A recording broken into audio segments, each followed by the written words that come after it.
A 52-year-old salesman, deep in debt, battling diabetes, driving across America selling milkshake machines from the trunk of his car. Nobody believed he would build one of the most powerful companies in human history, and the men who actually invented it walked away long before the empire reached its true size. This is not a story about fast food.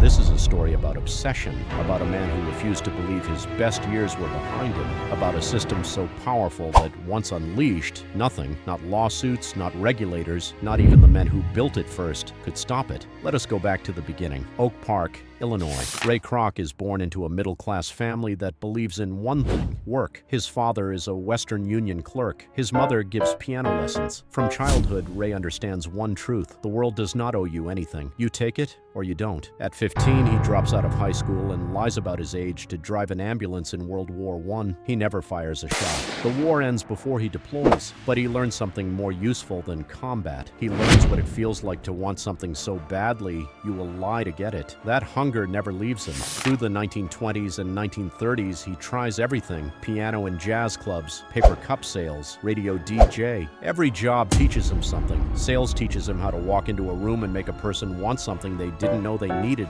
Piano teaches him discipline, the same phrase 1,000 times until it is perfect. Radio teaches him that presentation is everything: the voice, the rhythm, the pause before the punchline, but none of it makes him rich. By the late 1930s, Ray Kroc is a salesman in his 40s, driving across America, selling a milkshake mixer called the Multi-Mixer. 6 spindles makes 6 milkshakes at once. Most restaurants order 1, maybe 2, enough to keep the lights on. Then in 1954, he gets an order that stops him cold. A restaurant in San Bernardino, California has ordered 8 multi-mixers. 8. That means 48 milkshakes simultaneously. Ray Kroc stares at this order and thinks, who on earth needs 48 milkshakes at once? He drives to San Bernardino, and what he sees changes everything. There is a line stretching down the street. Hundreds of people, moving fast, getting food in seconds and walking away. No car hops, no waitresses, no silverware, no dishes. Walk up to the window, say your order, and 30 seconds later, hamburger, fries, milkshake in a paper bag. The menu has 9 items: a 15-cent hamburger, a 19-cent cheeseburger, fries, 3 milkshake flavors, nothing more. The kitchen is a different world entirely. The brothers, Richard and Morris McDonald, have turned a restaurant into a factory. Every worker has one job. The fry man makes fries. The grill man grills burgers. No one moves, no one improvises. Every burger is built the same way in the same order, with the same ketchup, same mustard, same 2 pickles. They call it the Speedee Service System. Ray Kroc walks into their office, sits across from Dick and Mac, and listens. They are quiet men, modest men. They do not dream of empire. They have tried franchising, given licenses to a few operators, and it was a headache. Franchisees cut corners, changed recipes. The brothers pulled back from expansion because they do not want the trouble. Ray Kroc listens to all of this, then leans forward. What if I handled all of that for you? In 1954, Ray Kroc becomes the national franchising agent for McDonald's. He is 52 years old. Ray Kroc didn't just sell hamburgers, he sold a system. He was obsessed, completely, dangerously obsessed, with one idea: consistency. The hamburger in Des Moines must taste exactly like the hamburger in Phoenix. Same bun, same beef weight, same grill temperature, same 11 seconds on the timer. He writes manuals, long, almost absurd manuals. The beef patty must be 1.6 ounces. The bun exactly 3.5 inches in diameter. Ketchup dispensed at ½ ounce per pump. French fries, russet Burbank potatoes only, cooked at 325 degrees for exactly 3 minutes. Deviate from the system and you are not running a McDonald's. You are running a restaurant that calls itself McDonald's. To Ray Kroc, this is a sin. By 1957, 37 restaurants. By 1959, 100. The growth is extraordinary, but there is a serious problem. Ray Kroc is making almost no money. The franchise deal gives the McDonald brothers 0.5% of gross sales. After their share and his operating costs, Kroc is bleeding cash every single month. At home, the bills pile up on the kitchen table. His wife is furious. His health is deteriorating. He lies awake at night running the numbers, and the numbers never work.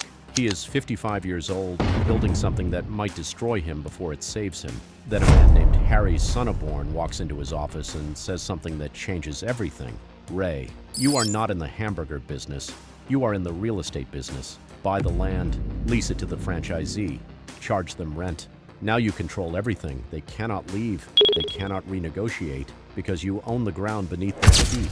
In 1956, Kroc establishes Franchise Realty Corporation. McDonald's begins buying land and collecting rent. This is the engine. This is the backbone of the entire empire. Today, McDonald's owns more real estate than almost any other company on earth. The Golden Arches are not just a logo, they are a real estate marker. The system is the product. By 1961, there is only one problem left. The brothers, Dick and Mac, are comfortable. Royalty payments coming in. They do not want Chicago. They do not want the sleepless nights. And occasionally they remind Ray Kroc it is their name above the door. Their system, their vision. The tension builds, then breaks. Kroc offers them $2.5 million for everything.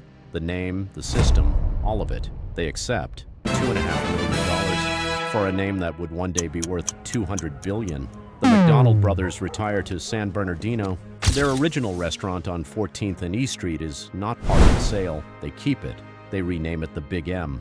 Ray Kroc opens a McDonald's directly across the street. Within a few years, the Big M closes. Now the machine is truly unleashed. 100 restaurants, 500, 1,000.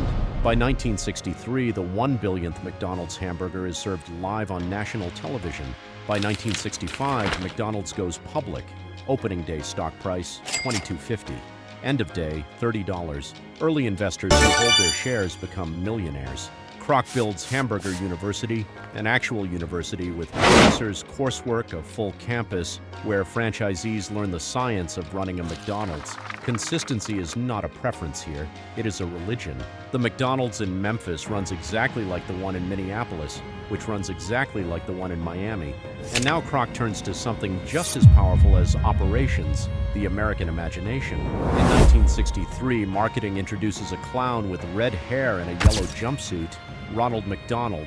Within 5 years, the second most recognizable figure in America after Santa Claus. In 1979, the Happy Meal arrives. A small cardboard box with a burger, fries, a drink, and a toy. The toy changes every month. If your child wants to collect them all, they must come back, again and again.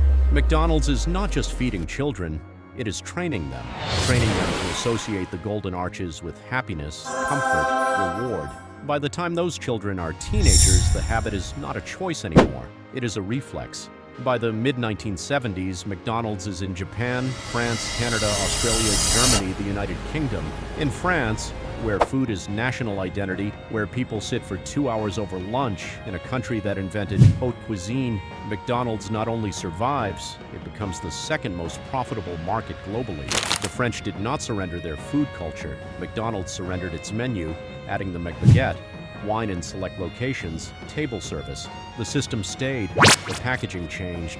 The French call it Le McDo, a cultural institution built inside the country that was supposed to reject it most. In India, no beef. In Israel, kosher locations. In Saudi Arabia, separate entrances for men and women. The system stays consistent. The adaptation is local. This is the genius nobody fully credits McDonald's with. The ability to be simultaneously a global monolith and a neighborhood presence. The empire now spans every continent, every culture, every time zone. And that kind of reach does not go unnoticed. For the first time, the empire starts collecting enemies. Albuquerque, New Mexico. A woman named Stella Liebeck spills McDonald's coffee on her lap. Third-degree burns, skin grafts, 8 days in hospital. She sues McDonald's. What the public doesn't know, McDonald's internal documents show over 700 prior burn complaints. The company had calculated that settling individual lawsuits was cheaper than lowering the coffee temperature. The jury awards $2 million in punitive damages. The case becomes a symbol, not just of McDonald's, but of a corporation that had grown large enough to treat human injury as a line item. The coffee lawsuit fades, but the scrutiny does not. In 2004, filmmaker Morgan Spurlock eats nothing but McDonald's for 30 days. Super Size Me premieres at Sundance and detonates. Spurlock gains 24 pounds. His cholesterol spikes. His liver shows signs of toxicity. The film doesn't just wound McDonald's, it rewired how an entire generation thought about fast food. For the first time, the Golden Arches felt like something to be suspicious of. Within 6 weeks of release, McDonald's quietly discontinues the supersize option. The company says the decision was already planned. nobody believes them. But here is what the critics missed.